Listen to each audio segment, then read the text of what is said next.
All right, good morning, everybody. This is the Fantasy Sports Boss back again with another player profile video on this Sunday morning. I wanted to talk about the Atlanta Falcons' Kyle Pitts. The reason why I'm bringing up Pitts today, and also before we get any further, make sure you hit the subscribe and hit the notification button. Really important, so that way you know when we go live and when new videos are added and whatnot. But as far as Pitts, and the reason why I want to bring up Pitts today is because I'm kind of fighting it with this guy, all right, personally, internally for myself. I love the player, absolutely love the player. Owned him as a rookie last year. I did have him in my big league that I'm in, big money league that I'm in. But I have mixed feelings about him this time around. I want to love him. I still love the skill. I still love the player. But the situation is less than ideal. But I will say I haven't decided yet what I'm going to do in terms of how I'm going to handle Pitts in my draft coming up in a couple of weeks. Going down memory lane here with Pitts as a 22-year-old rookie, he was unbelievable. It quietly was one of the best, if not the best, debut season ever for a tight end. 1,026 yards, caught 68 passes in 17 games, was durable, out there almost every play, only had the one touchdown catch, which is part of the issue I have for Pitts. But coming into the NFL with such heightened expectations after he just put up stupid numbers as a Florida Gator the year prior, you really couldn't ask for more. And the thing is with Pitts is that people actually anticipated more. There was quite a bit of owners who had shares of Pitts last year who actually felt like they were let down, which is kind of crazy when you talk about a rookie tight end. And rookie tight ends very rarely do anything in fantasy football that went for over 1,000 yards.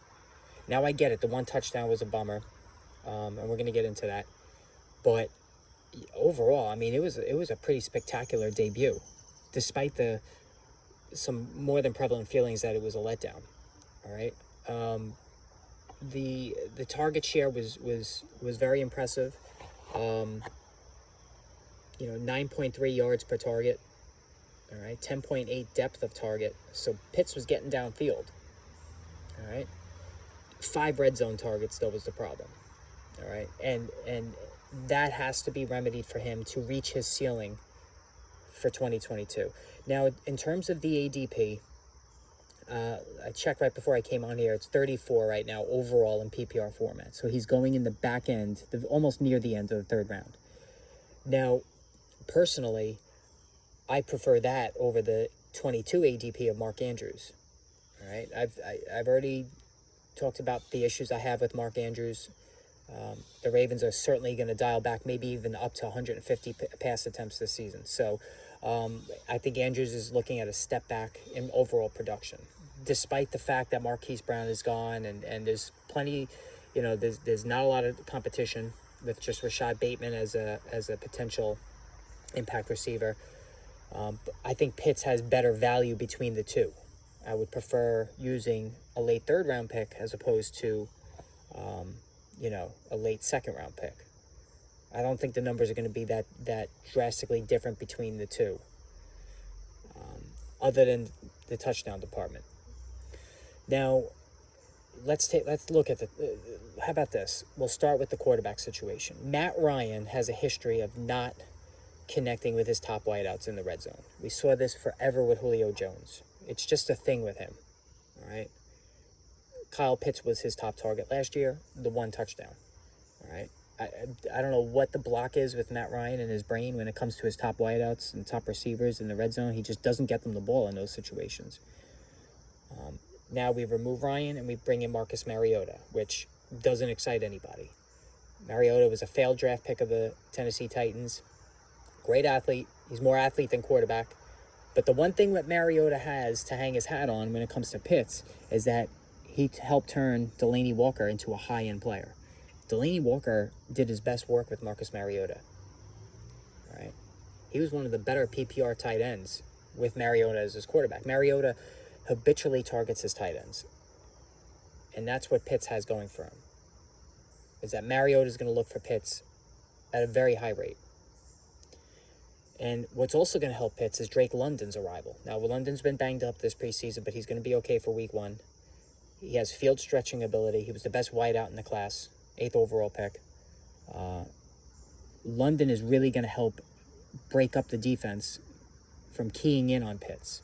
It got so bad last season that Pitts was double and even triple teamed almost every time he went out.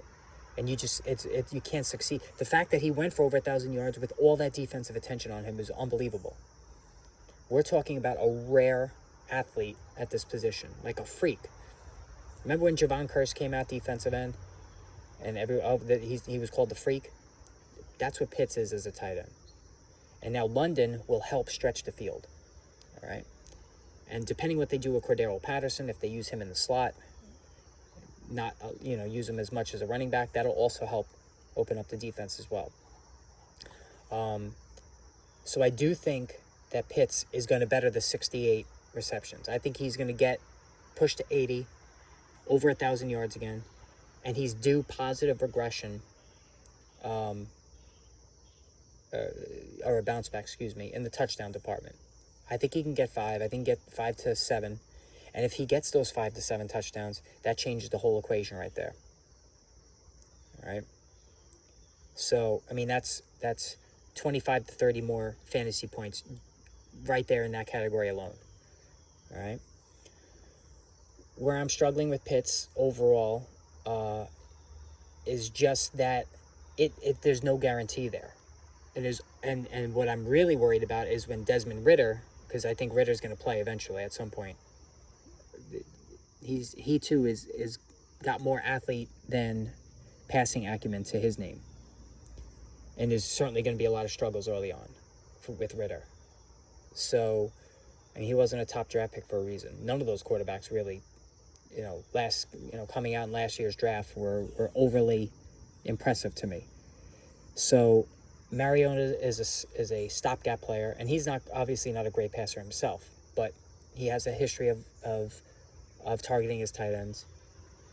If Ridder gets in there, I'm concerned about that. Okay.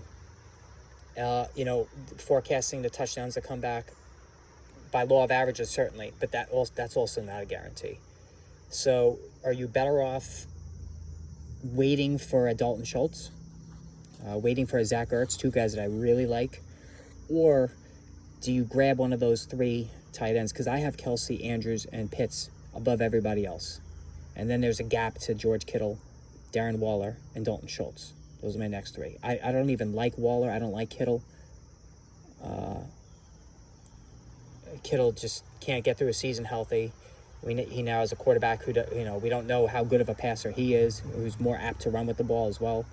Darren Waller's got a lot of target competition with Hunter Renfrow and Devontae Adams. He's going to, he could be a forgotten man a little bit.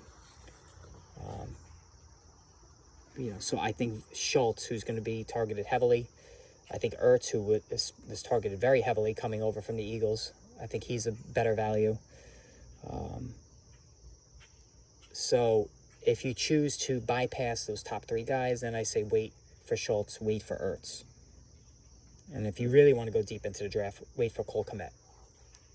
All right. But again, Pitts, I'm struggling with Pitts because I'm envisioning a scenario where I will possibly target him in the 3rd round in my draft. But there's risk, obviously, for all those reasons I just talked about.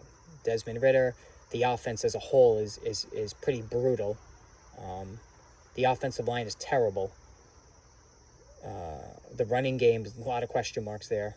We don't know what the running back situation is going to be. Cordero Patterson didn't, other than some early juice, he kind of faded out quickly, at least running the ball. The rookie from BYU, who knows? He's a power back, not overly dynamic. So the offense is on paper one of the worst in the NFL. And so getting a piece of any player in such a bad offense is dicey. And again, Pitts is going to get the most defensive attention. How much? Like if London gets hurt, and he's already been banged up, if London gets hurt again or misses time, we're in trouble. So there's a lot that can go wrong with that pick in the 3rd round with Pitts. And again, this is not an indictment on the player. I always have to stress that because I get beat up sometimes with some of these videos. You know, when I call a player a bust, or put that in a heading, it's not always on the player itself. It's where they're being drafted and the setup that they're in. Okay? Pitts is pricey. He's expensive. The offensive setup is horrendous. But can he overcome it? I think he can, but it's not guaranteed. So that's the risk. And I'm going to weigh this all the way up into my draft. And do you feel lucky? Go get him. Talent is not in question. You can get he could be the top scoring tight end this season if all breaks right. If he gets those touchdowns up, it absolutely could happen. But there's the downside to it as well. Mariota and Ritter, not what you want at quarterback. Very little help in the run game at this point. Drake London gets hurt, double, triple teamed again. So this is what the offensive line's terrible, so there's going to be a lot of quick throws. This is what I'm worried about. All right. So let me know. Post what you think. I'd like to hear some comments on this, what your thoughts on Kyle Pitts was, because I actually want to have a discussion on this in the messages there. Just keep it clean.